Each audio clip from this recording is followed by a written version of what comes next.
ناظرین خبر شامل کرتے ہیں ڈہرکی سے ہمارے نمائندے محمد ادریس کی رپورٹ کے مطابق آج اسکول سسٹم ڈہرکی کے پرنسپل مسعود احمد مغل نے پریس کانفرنس کرتے ہوئے کہا ٹی ٹی سی میں تالہ بندی کا سب سے بڑا نقصان شاگردوں کا ہو رہا ہے۔ انہیں افسوس کا اظہار کرتے ہوئے کہا کہ مینجمنٹ اور اساتذہ کرام نے اناہ کا مسئلہ بنا لیا ہے جس کی وجہ سے کالج میں تالے پڑے ہوئے ہیں۔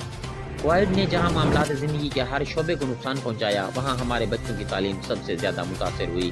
تعلیم کی اہمیت کو سمجھنے والے ٹیچر حضرات کو اس بات کا بخوبی احساس کرنا چاہیے۔ انہوں نے کہا کہ وہ ان معاملات میں کسی ایک فریق کو ذمہ وار نہیں ٹھہرا سکتے۔ مسعود احمد مغل نے کہا کہ اگر فریقین چاہیں تو میں درمیان میں کوئی راہ نکالنے کے لیے کردار ادا کر سکتا ہوں۔ انہوں نے واضح کیا کہ میری اس پیشکش کو صرف اور صرف بچوں کی تعلیم کو متاثر ہونے کے حوالے سے ہی لیا جائے۔ انہوں نے اس عزم کا اظہار کیا کہ ڈہرکی کے بچوں کو ڈہرکی اسکول سسٹم انشاءاللہ انٹرنیشنل لیول کی معیاری تعلیم مہیا کرے گا۔ استادوں نے احتجاج کے حوالے سے ان کا کہنا تھا کہ وہ میری ہمدردی ٹیچر حضرات سے ہے مگر ان کو اپنے احتجاج کا طریقہ کار تبدیل کرنا چاہیے۔ اس بات کا خیال رکھیں کہ بچوں کی تعلیم پر منفی اثرات مرتب نہ ہوں۔